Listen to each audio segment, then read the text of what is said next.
Thanks, Dwight, for coming to the Comics Review booth. Thanks for your interview. Tell everybody about yourself. What do you do? Well, I do a lot. I'm a comic book writer. I'm a full-time college student, single father, editor for Silent Devil, editor for Arcana Studio.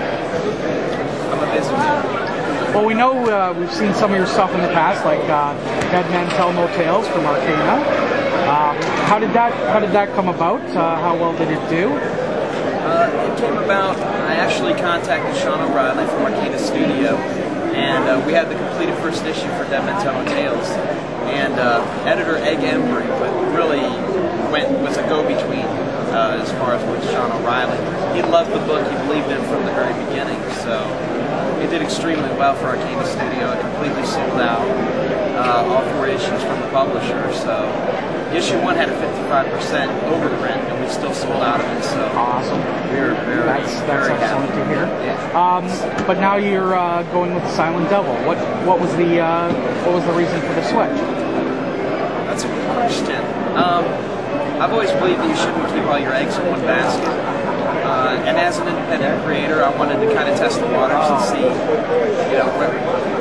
how things would be with a different publisher. I've worked with Arcana Studio, and I have worked with Silent Devil. I'm also working with Dead Dog Studios. So I'm spreading it around a little bit and see how things go in each publisher.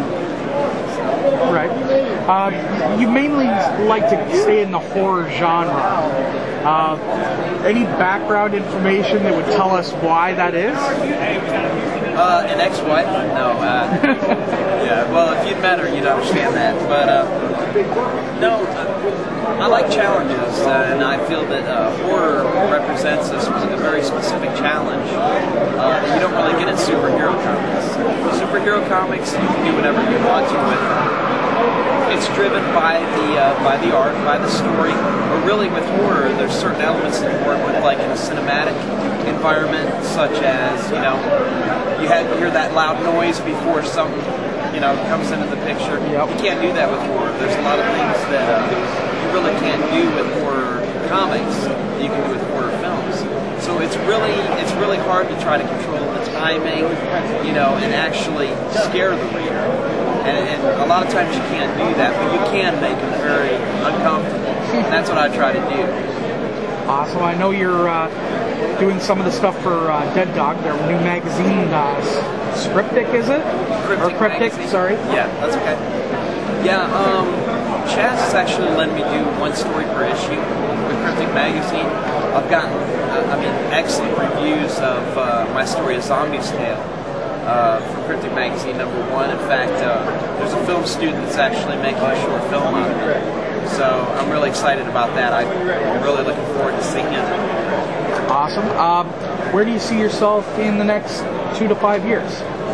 The next 2 to 5 years, I see myself working full-time for DC. Or Marvel, hey. Or both.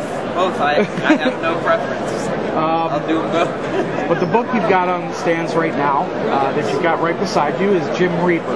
Yes. Tell us everything about Jim Reaper and why they should be going out and buying this book. Okay, Jim Reaper is a total departure from anything I've done. As you said, I tend to write real realistic horror, real gritty horror. I don't know, I guess I could really attribute that to getting rid of my ex-wife.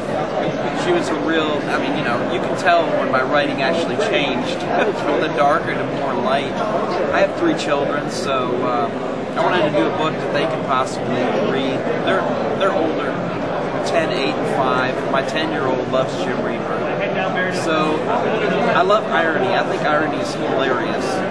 So what I did is I took somebody who's supposed to represent death and made him this little sissified, puppy dog-eyed kid that, loses control of his bladder and bowels, at the first sight of something dangerous. So, I really like the character, and I'm really hoping that people will be able to get into it. I think that fans of books like Lenore and Johnny the Homicidal Maniac, all the books from Slave Labor Graphics, I think they're going to love Jim Reaper. I think the character is very compatible with the Hot Topic crowd books. Right. So, and Jim Reaper's going to be appearing in Lenore #13 next next Roman Dirge. I really appreciate that. Awesome. So I think it'll do well. I think so too. When is it coming out? When can they go and check it out? It will be out the end of July. We have copies exclusively for Heroescon, but everybody else is going to have to wait till the end of July. So that means that if they want to get it, they better get on down tomorrow, just in case. Are you still going to be here tomorrow to give it out?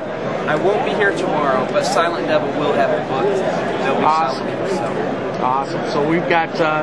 We've got Dwight here at the TCR booth going to do some signing for us. So if you want to come down, make sure you get down here to get Dwight to sign the book. Get it, read it. Everyone loves it.